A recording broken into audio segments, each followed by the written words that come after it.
जंगल में एक बड़ा लालची शेर रहता था जो रोजाना जंगल के दूसरे जानवरों को पकड़कर खा जाता था। इसकी दहशत से जंगल के जानवर बहुत परेशान थे।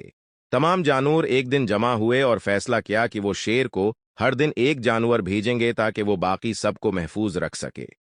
हर रोज एक जानवर अपनी बारी पर शेर के पास जाता। एक दिन खरगोश की बारी आई। खरगोश बहुत चालाक था। इसने सोचा कि वो कैसे अपनी जान बचा सकता है और बाकी जानवरों को भी इस शेर से निजात दिला सकता है। खरगोश शेर के पास पहुंचा, लेकिन देर से। शेर बहुत गुस्से में था और चीख कर पूछा, तुम इतनी देर से क्यों आए? खरगोश ने कहा, जनाब, मैं जल्दी आने वाला था, लेकिन रास्ते में मुझे एक और शेर मिला जो कह रहा था कि वो इस जंगल का बादशाह है।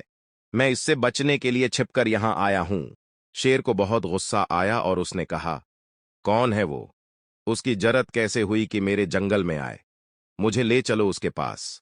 खरगोश शेर को एक गहरे कनवे के पास ले आया और कहा, वो शेर उस कनवे के अंदर छिपा हुआ है।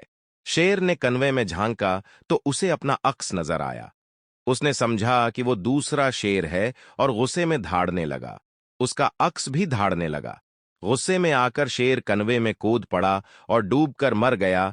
जंगल के जानवरों ने खुशी मनाई और चालाक खरगोश का शुक्रिया अदा किया कि उसने उन्हें लालची शेर से निजात दिलाई। इखलाकी सबक: चालाकी और अक्लमंदी से बड़ा मसला हल किया जा सकता है, जबकि लालच हमेशा नुकसान का सबब बनता है।